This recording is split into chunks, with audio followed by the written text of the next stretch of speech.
Hello to everybody. Today we're going to talk about our research topic, which is knowledge and awareness of cyberbullying among university students in public university. Before that, I'm going to introduce our group member, which myself, Ezekiel Simpson Simon, Khairul Afiq, Muhammad Daniel Hafiz, Anis Fatin Dayana, and Cassandra.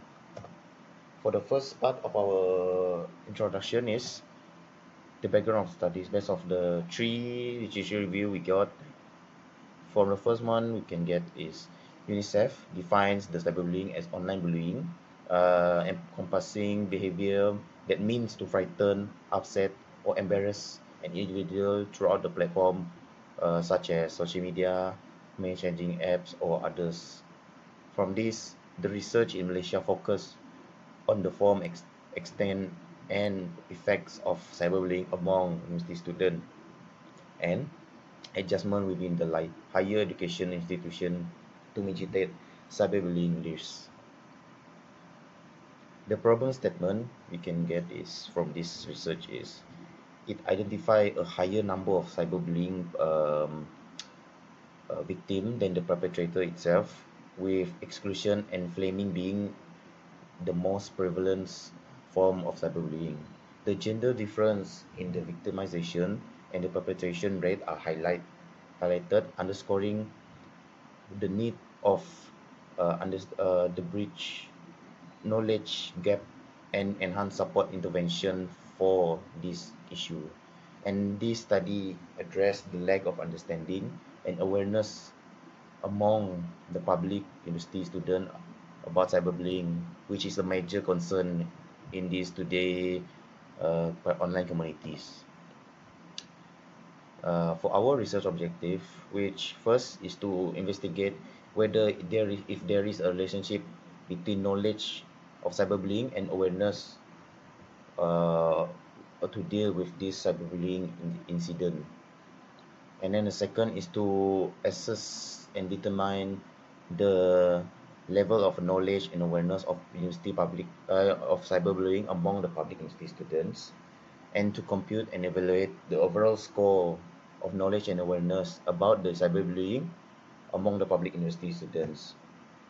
Our research question, which consists of three, is what is the relationship between the knowledge about cyberbullying and awareness to deal with the incident of cyberbullying? And second is what what is this level of knowledge and awareness about cyberbullying among the public university student? And lastly, what is the overall score of knowledge and awareness about the cyberbullying among public university students? So next, we're gonna go to the significance of study is to understand the factor that influence the public university about the cyberbullying as well as awareness of the connection. Next is to help university officials to create a treatment and rules that can work against the cyberbullying issues. Thirdly, the useful information regarding university students' existing awareness and knowledge about the cyberbullying helps in creating focused educational initiative, awareness campaign. Third, the third chapter, which our second, sorry for the, which is the methodologies. For our methodologies, the research design, we are using a cross-sectional studies which to assess the knowledge and awareness of cyberbullying among university students in public universities. The descriptive statistic, such as our age, gender, and respondents university were examined to identify any potential knowledge and awareness gap among the undergraduates. For our sample size, for the population, we are using all students of all public university students in Malaysia. The sample we are focusing on 4 university, which is the UITM, um, UNIMAP, University Malaysia Sarawak, which is UNIMAS, and University Malaya, which is UM. From our sample, we can get a total of 200 sample, and the sampling design we are using convenience sampling. For the data collection method, uh, to achieve the goal and address the issue raised, uh, we conduct online survey, which we are consist of using Google form, and then we distribute it to the public university, which through online social media, which such as Facebook and WhatsApp, especially WhatsApp. And then this questionnaire consists of three sections, which is demographic for the first section, second section is for knowledge, and the last section is for awareness. And then for the analysis and finding, for the respondent of the university and gender, we can see that most of the respondent came from University Technology Marau, which have the frequency of 75, University Malaya with 56, and Unimas with 56 respondent, and University Malaysia Perlis Unimap with 55 respondent, which a total of 242 respondent. And then based on this respondent, we can see the percentage of respondent genders, and then both has equal frequency, which consists of male and female, with the respondent rate of 121 for both.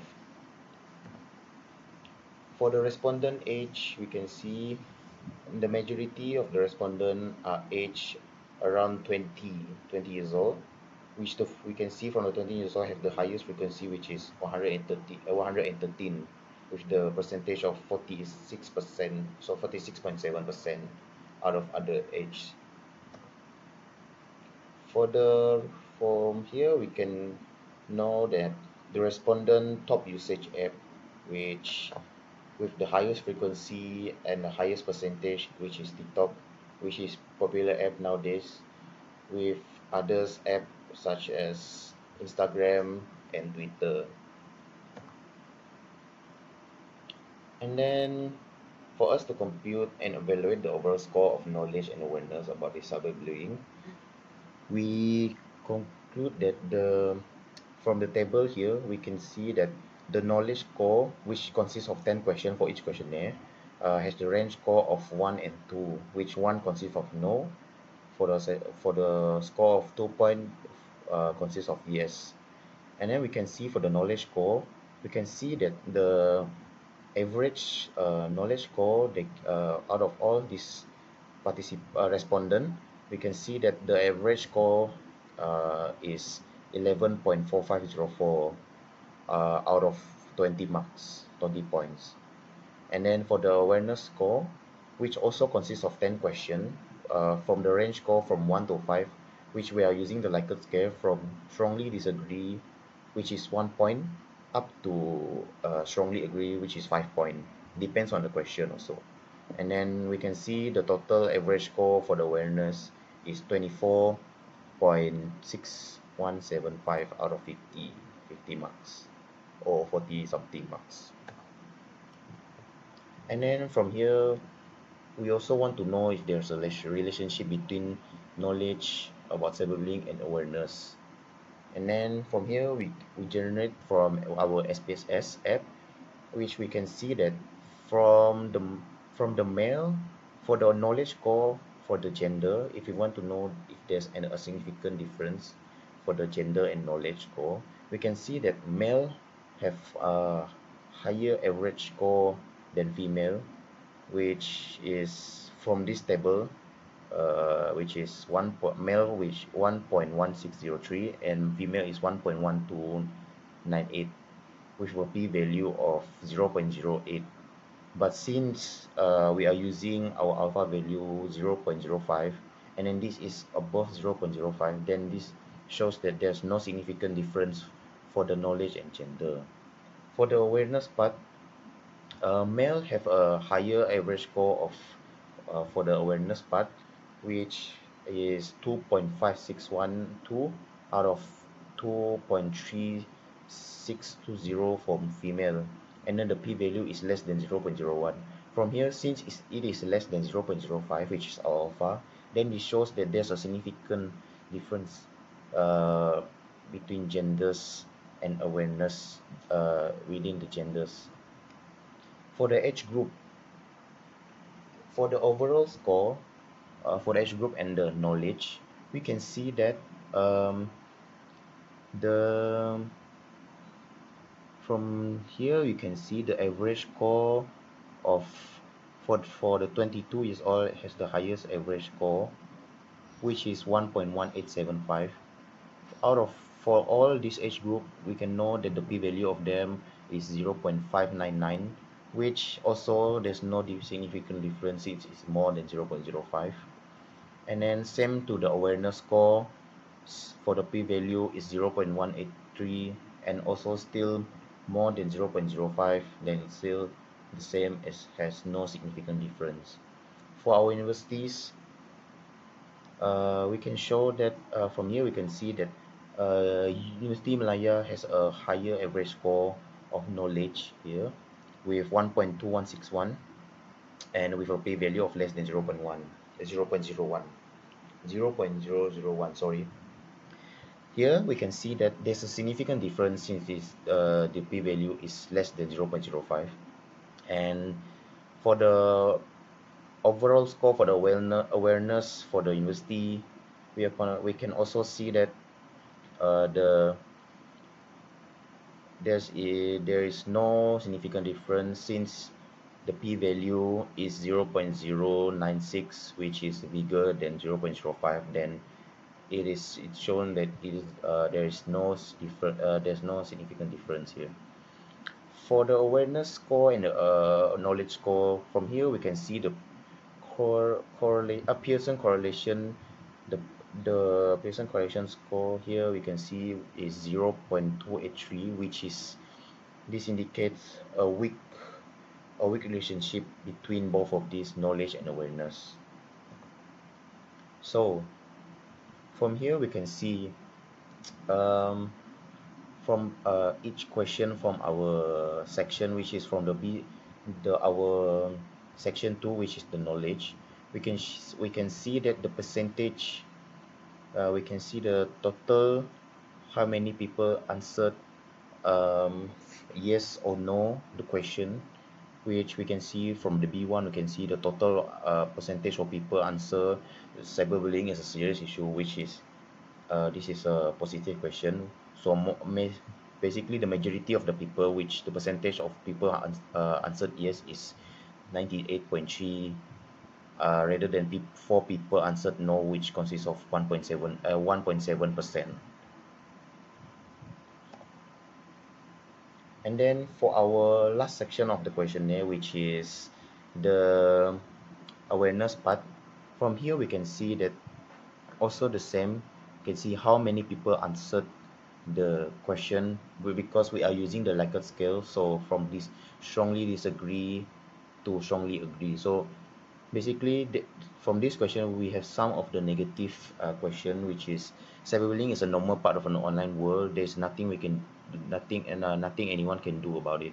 So basically this is people will get higher mark when people say answer it from disagree to strongly disagree, which they're gonna get 4 to 5 mark for this one question. But from here we can see that majority people strongly disagree, but there are also some of people are strongly agree with the question. Same goes to the question for the question 6, question 7, and question 9 for this knowledge questionnaire, which both these 4 questions consist of negative questions, and other than that is positive questions, such as I know someone who has been really hurt by cyberbullying.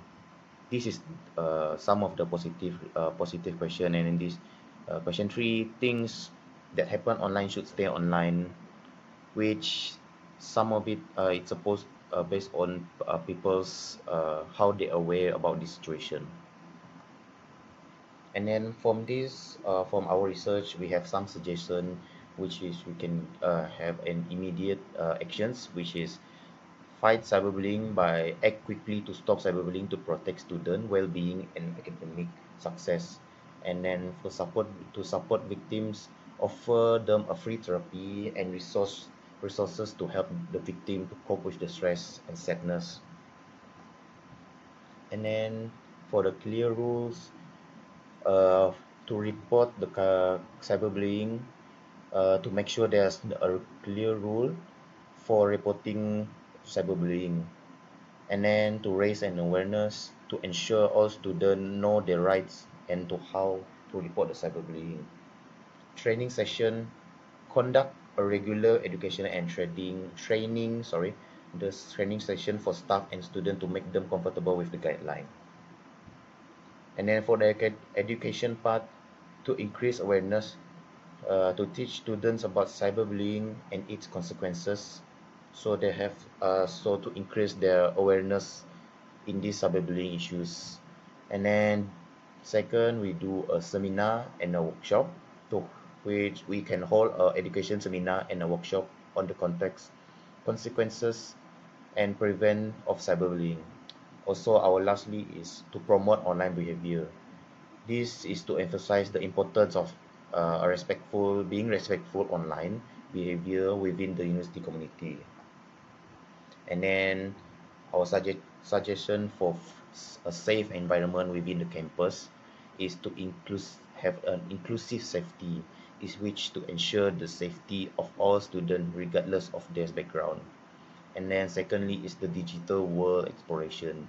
This gives students the knowledge to safely use the internet and to promote respect in the university, which we came to our conclusion, which is public university students are aware of cyberbullying but don't know how much about it. They don't know much, sorry.